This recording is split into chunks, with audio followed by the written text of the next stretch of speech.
Hey, what's up, everybody? It's your man, Darrell Owens, and this is 101, airing here live on the amazing Bowie Television, of course, on the Legacy Maker Sports Network. We're excited because this is episode 145 of 101, 5 away from 150, creeping up on a milestone. But more importantly, we are here in week 8 of the NFL season. We got a doozy tonight. We got the Rams taking on the Vikings on Thursday Night Football. So it should be a fun matchup there. Sam Darnold versus Matt Stafford. But with all that going on, we also got to get into these power rankings and who are the kings of the gridiron for week 7. We'll get into all of that here on episode 145 of 101. And that starts right now. One, one, one, one, one, one, one, one, one, one, one, one, one. Welcome to the 101. When it comes to ratings, man, we number one. I get the truth, then I give them the scoop. If anybody got a question, I give them the proof. Welcome to the 101. When it comes to ratings, man, we number one. I get the truth, then I give them the scoop. If anybody got a question, I give them the proof. Welcome to 101 at Legacy Maker Sports Network.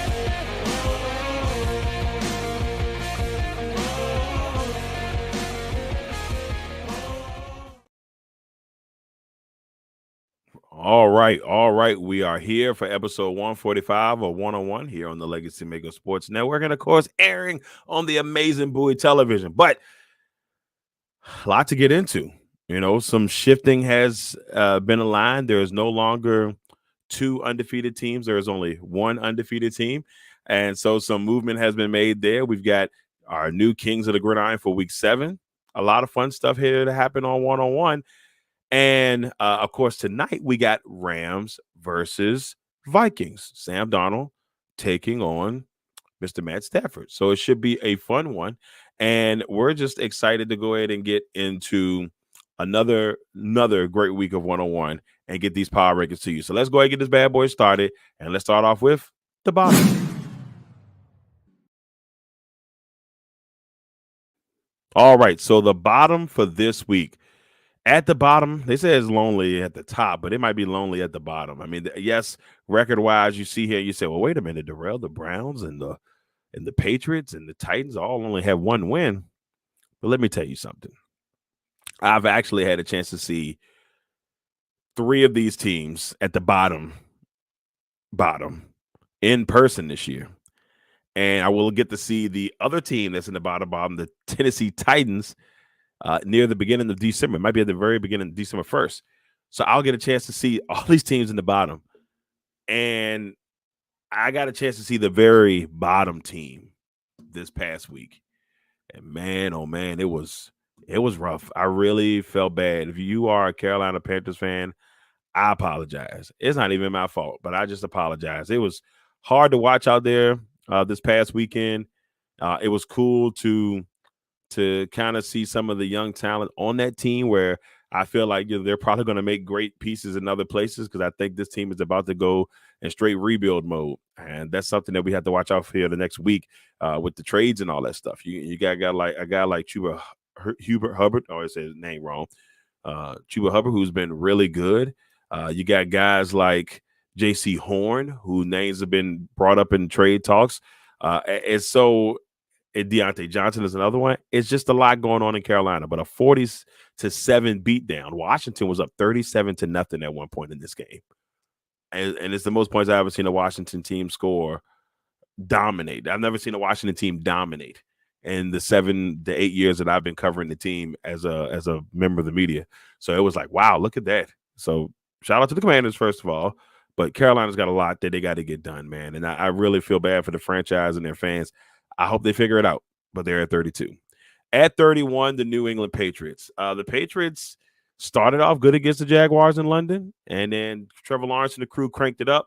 They ended up winning that game 32-16, and you see the Jaguars are no longer in that bottom tier.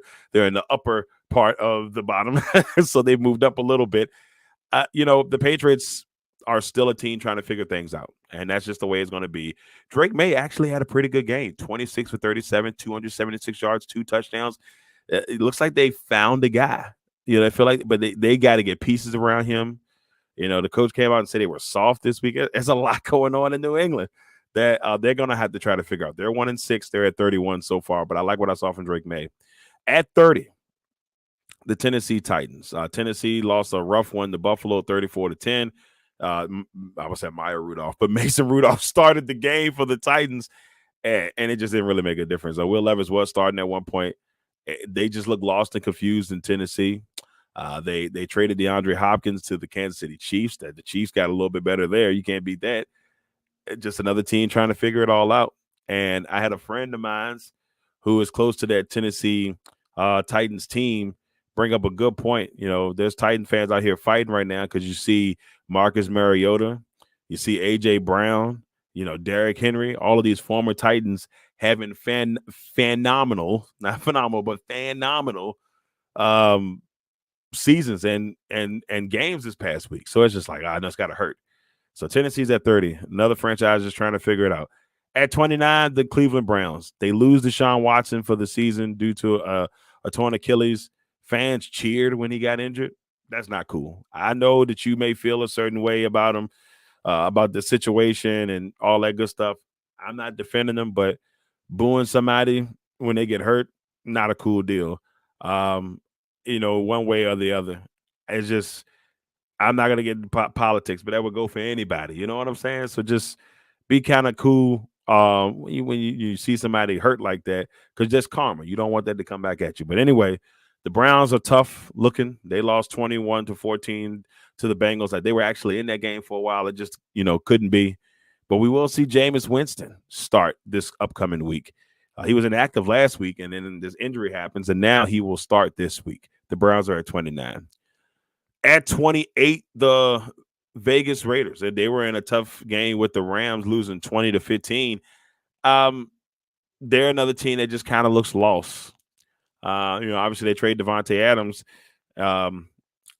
Sometimes they say addition by subtraction, but I don't think that's the case in this case. It just looks bad all the way around. And I don't know what the next step is for Vegas. Are they waiting to try to get Shedeur Sanders? Are they tanking? I don't know. You tell me. But it's not looking good right now for Vegas. They're 2-5. They're at 28. At 27, the New York Football Giants. The Giants, how can I put this? They're just not a good team. It's just the best way I can put it. I really feel bad for them because I think that the Giants could do some good things, but it's just not happening. And I just kind of feel bad for the organization. They've got to figure out what they're going to do with Daniel Jones. There's a lot that needs to happen. There's a lot that needs to happen with the Giants organization. And Daniel Jones hasn't scored a touchdown, hasn't thrown a touchdown in over 2 years at MetLife. That was the craziest stat I've heard in a long time. And when I heard it, I thought it was fake, but no, it's legit. He hasn't thrown a touchdown in a hot minute. So that's something that the Giants are going to have to figure out here. And, who knows? They're at 27. At 26, the New Orleans Saints. Now, the Saints, on the other hand, so the Saints, on the other hand, are a team that they won the first 2 games, and then they lost 5 straight. And it hasn't looked pretty. It's gotten progressively uglier each week. Losing Derek Carr did not help, so they had to throw Spencer Rattler into the fire. He hasn't really had any great moments yet. They took a really tough loss to the Broncos in Sean Payton's return on Thursday Night Football. This is a team that at the beginning of the season, I said that they were going to be, I think I said I had them 4-13. And they made me look bad initially with those 2 wins, but since then, they've made me look good. So thank you for making me look good, I guess. The Saints are at 26. At 25, the Jacksonville Jaguars. Jacksonville is another team that's just trying to find their way. They're just trying to find their way. And it seems like they're just not there yet. They did get a win, which is a positive, in London, but they're still trying to figure it out. And they still have a chance to kind of revive their season. But They got to worry about Jordan Love and the Green Bay Packers this weekend. See what happens there. At 24, the New York Football Jets get Devontae Adams. Think it's going to make a difference. They were leading at halftime in their game against the Steelers. They were up 15-13, and then proceeded not to score anymore. While Pittsburgh would drop a 20-piece and win that game 37-15. It's bad. You get Devontae, they're going to have to figure something out quick because it's not looking good in New York. And that's another team where I personally, I thought the Jets would have a better season than they're having. They got a really good defense, and it's just not coming together. They need the right person in place to help that. Or maybe Aaron's just old, and that's hard coming from a Packers enthusiast. So Jets are at 24. At 23, the Miami Dolphins. Miami gets Tua back this week. So there's one positive. It looks like Tua is going to be back this week, and getting Tua back should help out tremendously. As they take on the Arizona Cardinals this week. But I like the fact that they're getting Tua back because they need him. The quarterback play has not been great, and they've been losing some rough contests, and somehow they're only 2-4. So there's still a chance for the bounce back during the season. They're at 23. At 22, the Los Angeles Rams. The Rams are, another one of those teams that just need to get healthy. Puka Nacua should be back at some point here. I think they opened up the window for him. Cooper Kupp will play tonight, but he's also the voice of trade rumors. So we'll see there. But they're 2-4. They did beat the Raiders last week. We'll see where they stand. At 21, the San Francisco 49ers. San Francisco's just, it's been a rough start to the year, but tons of injuries have derailed this team and what they could be. And it's still early, and somehow they're 3-4. So they've got to really figure some things out. They got Dallas this week on Sunday night. That'll be a fun one. But they've got to kind of turn around and keep things together until they can get healthy. San Francisco's at 21. So there it is, the bottom. We got the Panthers, the Patriots, the Titans, Browns, Raiders, Giants, Saints, Jaguars, Jets, Dolphins, Rams, and the San Francisco 49ers. Man, I didn't think I'd see the 49ers at the bottom this year, but yet there they lie. Let's go ahead and get into the outside looking in.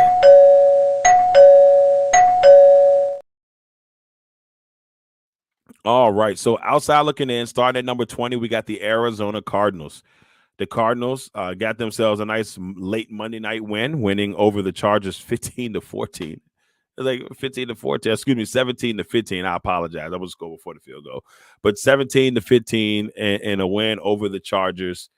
In a matchup where teams just, to me, they're still both teams are still trying to find their way, and both teams have been able to pull off a couple of wins here and there, and they're both teams that you can't look past. So it's just like you got to watch out for them because you don't know which one you're going to get on a week-to-week basis.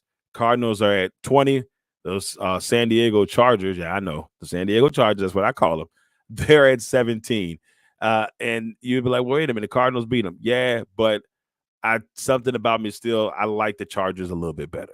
Okay, so there it is. At 19, we've got the Cincinnati Bengals. Now, Cincinnati is starting to click now. It was a little bit rough at one point, but they get a win against the Browns. They got to face the Giants. No, excuse me. They got to face the Eagles this week. So when they face the Eagles, that'll be a chance for them to get back to 500. But they do this every year where they start off rough and then they start to figure it out. We'll see if they can figure out a little bit more. They're number 19. At 18, the Dallas Cowboys. They were on a bye this week, so no stress in there. At 17, we got the Los Angeles Chargers. They did lose to the Cardinals, but I still think that they are going to be better than what we've been seeing. At 16, we got the Indianapolis Colts. The Colts are 4-3. The Colts did get a win this week, beating the Dolphins. It has not been pretty all year, but they are finding ways to win football games. And it's the same thing with the number 15 team, the Denver Broncos. Hasn't been pretty, but they've been finding ways to win football games. Now, Broncos won pretty good last week, and then they did beat up on the Bucs, but somehow, some way, it still doesn't look pretty. Maybe it looks. Sometimes it don't matter as long as you're getting the dub. So, Colts at 16, and I still think they should probably go with Flacco, but that's just me. Let Richardson learn, but that's just me. And we got the Denver Broncos at 15. At 14, the Atlanta Falcons. Huge disappointment. Huge disappointment. I thought they would take the momentum that they had coming into this one against Seattle, but man, Seattle said, "Nah, bro," and they punched Atlanta right in the mouth at home, 34-14. I just didn't see that happening. I didn't see it happening at all. DK had a pretty good game, 4 receptions for 99 yards and a TD. Gino didn't do nothing crazy special, but they kept things in control. 18 for 28 for 207 and 2 touchdowns. But for whatever reason, they just couldn't get it together in Atlanta, and it just looked bad all the way through. So you see the Seahawks are sitting at 12, and the Falcons are at 14 this week. So Falcons at 14. Now the team in between them at 13, the Tampa Bay Buccaneers, despite the loss to the Ravens, I still think this Tampa Bay team is a really good football team. The problem is they lost Godwin, and I think he may be out for the season. They also lost Mike Evans, who was dealing with a hamstring injury. So now you lost your 2 top receivers. So I'm intrigued to see if Tampa Bay is going to make a move for a receiver here at the deadline, just in case. Then they may need to do that. I know they got the young man McMillan, and they got Palmer on their team. So that I don't know if they feel comfortable enough for them to take the reins, but we'll see. Tampa Bay's at 13. Talked about Seattle. They're at 12. They're still hanging in there, trying to get back into the top 10. See if they can make that happen in the next couple of weeks.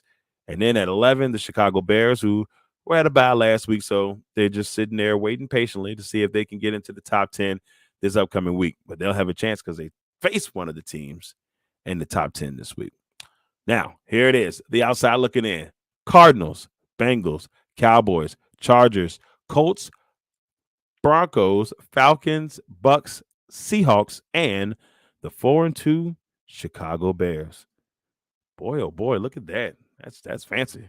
Chicago Bears sitting there just trying to get in there. But they got a chance this week. They take on a team in the top 10 in the Washington Commanders. We'll find out where they are in the top 10 right now after their impressive win over the Carolina Panthers.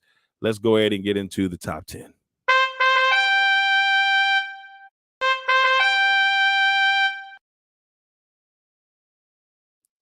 All right, the top 10. Starting off the top 10 at number 10, the Philadelphia Eagles. Philadelphia grabbing a nice win over the Giants, 28-3. They've had a lot of success over the Giants in the last couple of years. They did lose to them last year, but for the most part, it's been amazing. And then, of course, my man Saquon Barkley goes stank nasty. He was only like 13 yards away from his career high. And there's a video I was showing where Sirianni asked him, "Hey, man, you want to go get that career high?" Because he knew how much it meant to him. And he said, "Nope, let the young boys eat. Let them go out there and do their thing." So that just tells you the unselfishness of Saquon Barkley. But the Eagles are 4-2. It hasn't looked. There's another team where it hasn't looked pretty, but guess what? They 4-2. That's all that matters. Eagles are at 10. At 9, the Pittsburgh Steelers. Another team there at times it has not looked pretty. Now, their last couple of weeks, they've had some nice victories. Beat the Raiders 32-12, 32-13. Then they beat up on the Jets this past week. And then they beat the Jets 37-15. I mean, like, these are impressive wins so far by Pittsburgh.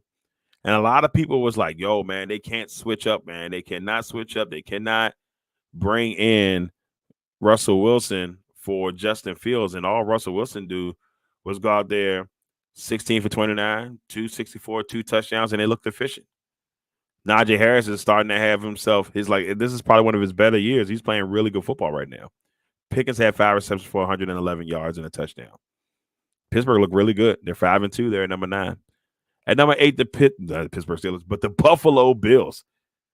The Buffalo Bills got a 34-10 victory over the Titans, and Amari Cooper in his debut after the trade last week, he gets a touchdown. So shout out to him going in and making a immediate impact for that team. Keon Coleman had a really good game with 4 receptions, 125 yards.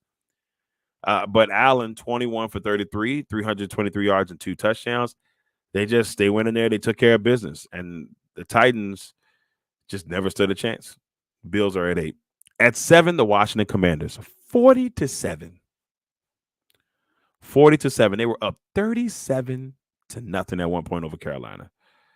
Jaden Daniels gets hurt. That don't make a difference. Why? Because Marcus Mariota comes in the game. We're talking about former Heisman Trophy winner Marcus Mariota comes in and looks great. I mean, he looked good. I think it was like, he had a 18 for 23 for 205 and 2 touchdowns. I sat on the sidelines and I was just fairly impressed. And then him and Terry had a nice little thing going. Terry had 6 receptions for 98 yards. Brian Robinson had 12 carries for 71 yards and a TD. This team has the best offense in football. The Washington Commanders had the best offense in football. Go figure, right? They're at 7.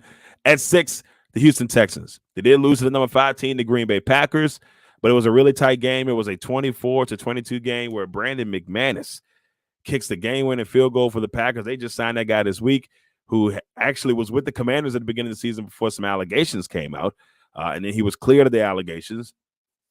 And so since that time frame, he is now signed with the Packers, and once he got cleared by the league, and he comes in and makes an immediate impact. So the Packers get the win over the Texans. The Packers are 5. The Texans are 6. The Packers go to Jacksonville this week. The Texans, their hands are not actually that full. They have a pretty simple game this week, if you ask me. I think they should win that one handily, but that's just me. That's just me. They got the Colts this weekend, so watch out, Colts. You watch out for them. It's going to be a good one. At number 4, the Baltimore Ravens. The Ravens looked extremely impressive against Tampa Bay. And even though the game kind of got a little closer towards the end, it really wasn't close. Lamar Jackson's 5-touchdown performance was smoking. They look good. They're rolling right now. The Ravens are at number 4. At number 3, the Minnesota Vikings. The Vikings are 5-1, took their first loss of the year, losing to the Lions 31-29, and the Lions jump up to number 2. In this power ranking, the Lions are playing really good football right now. Really good football. Jared Goff is looking like an MVP candidate, going up against, in my opinion, another MVP candidate, and Sam Darnold. It was just a good back-and-forth game, and the Lions pulled it off. Vikings at 3, Lions at 2. And number 1, for the, I guess, 8th straight week here on one-on-one, they've held on tight to it the entire season. They've had a couple teams nip on their heels, but it wasn't enough. The Kansas City Chiefs. Number 1. This past week, they get another win in the belts. They do what they need to do to keep things rocking and rolling after beating the San Francisco 49ers in a Super Bowl rematch. So here it is, our top 10. Eagles, Steelers, Bills, Commanders, Texans, Packers, Ravens, Vikings, Lions, and the Kansas City Chiefs. Oh, there it is, our top 10. Top 10 locked and loaded. Our power rank is all locked in. Now it's time to finish this thing up, ladies and gentlemen, with the finale.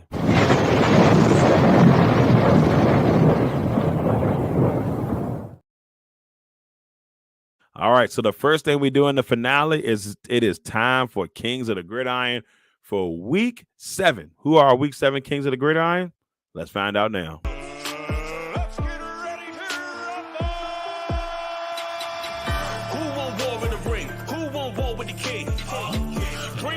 You can bring, and it gonna cost you a thing. You ain't bring the sauce to the ring. You must send it off in the ring. Hello, everyone, and we are back for another edition of Kings of the Gridiron. This one, Week 7 of the NFL season. And man, oh man, what a week it was. A lot of great games. But we have to go ahead and give you our players of the week. And our first King of the Gridiron is on the offensive side of the ball, and he resides in Baltimore, Mr. Lamar Jackson. Lamar Jackson had an amazing day last Monday night, going 17 for 22, 281 yards with 5 touchdowns and no interceptions in a 41-31 victory over the Tampa Bay Buccaneers. He had 333 all-purpose yards and was named the AFC Player of the Week. The Ravens are still clicking right along. They're 5-2, and they're making moves in the AFC. Now we head to our defensive King of the Gridiron. This one is a former Commander and is making some things happen in the land of Denver, and that is Mr. Cody Barton. Cody had 8 tackles, a sack, a forced fumble, and a touchdown in the last contest against the Saints last Thursday night. He had a really, really good game. helping this Denver team win 33-10 and moving to 4-3 on the season. So there it is, ladies and gentlemen, our Kings of the Gridiron for Week 7, Mr. Lamar Jackson and Mr. Cody Barton. We'll be back next week to bring you Week 8 Kings of the Gridiron.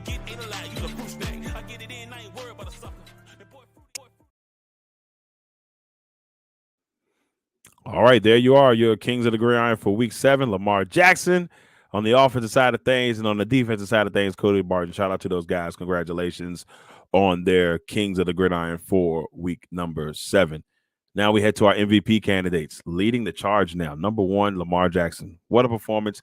5 touchdowns, kills it, looks absolutely amazing right now. It just looks clean. And so Lamar Jackson continues his dominance over NFC teams. They just can't do nothing with him. So Lamar's at number 1. At number 2, Jared Goff. Jared Goff is quietly but loudly at the same time having a really good season. And a lot of people are starting to chirp that he should be definitely getting a lot of real MVP love. So I wanted to make sure he got that this week. At number 3, Derrick Henry. I don't think Derrick Henry will ever get the MVP in real life, unfortunately, but man, he is just a monster, and he definitely deserves to be in the conversation, because without him, I don't know if Lamar's having the year that he's having right now. So he's definitely the booster on that one. Darnold, tough matchup against the Lions, but I still like the year that he's having so far. I got him at 4. And despite the injury, Jaden Daniels, I got him at 5, and we'll see if he can get things back together. Next, let's look at our playoff scenarios. As of right now, if the playoffs started today, the Kansas City Chiefs would be the number 1 team in the AFC. The Texans would take on the Broncos, a 2-7 matchup. The Ravens would take on the Colts, 3-6 matchup. And in the 4-5, it'll be a matchup of last year's wild card matchup. It would be Bills and Steelers in that matchup. Swing over to the NFC. The Lions have the number 1 seed as of right now. They got it locked and loaded. But sniffing on their heels, the number 2 seed Washington Commanders, ladies and gentlemen. I just still can't believe it. But the Washington Commanders are the 2 seed. They would take on the Bears, who they play this week if the playoffs started today. Then at 3, the Seahawks would take on the number 6 seed Green Bay Packers. That is a bad memory for the Packers. They would have to get a demon off their back if that happens. And at 4 and 5 matchup, the script couldn't be no better. You would see, the Vikings come in to take on Kirk Cousins and the Falcons. Wouldn't that be something? We'll see. Now, last week, your boy, not too bad, 61-46 on the year, back-to-back 10-win weeks. Yeah, I had 11 wins this past week. Then I'm starting to cook. I was one of the top NFL experts for the week in our Pick'em League. Joe, 12 wins. Me, Vic, and JB all had 11 wins apiece. I probably thought I was going to kill him this week until that Monday night. Then, of course, Cody's still leading the way with 70 wins, so watch out for Cody. He's still rocking the top. On the other side, on the All-Star division, Russ leading the way with 66 wins. Right now, the 2 seed. He's trying to make his way into maybe reclaiming the regular season title. Then, of course, next week, this is what we look like right now. Everybody got their picks in. We got 3 Lone Ranger picks. Lamont picked the Raiders over the Chiefs. Katie picked the Titans over who are the Titans playing next week? Hold on, let's go back real quick. The Titans are playing the Lions. I don't think that's happening. And then you got the Rams over the Vikings tonight. That's what Russ has. We'll see if that goes down. Now, Russ, I have a difference of opinion. I've got the Vikings winning this one tonight, 26-24 over the Rams, moving my Thursday night record to 6-2. We'll see how that goes. And the Vikings moving to 6-1 on the season. And last but not least, here are my picks for week 8. I got the Vikings, the Packers, the Commanders, the Jets, the Bengals, Lions, Falcons, Cardinals, Ravens, Texans, Chargers, Bills, Broncos, Chiefs, 49ers, and the Pittsburgh Steelers. All right, everyone, that is it for episode 145 of 101, the Power Rankings. Locked and loaded for another week. We'll be back next Thursday to bring you some more of our Power Rankings. Very excited to see how week 9, at that time, we will be officially at the midway point of the season. Just a lot going on. So sit back and enjoy some football this weekend. I'm hoping that I get a chance to see Jaden Daniels versus Caleb Williams. I know I will see Caleb Williams. Still trying to see if Jaden will play due to that rib injury. But until then, we'll see you all next time. I'm your man, Darrell Owens, Legacy Maker Sports Network, Bowie Television. Until next time. one, one, one, one, one, one, one, one, one, one, one, one, one, one.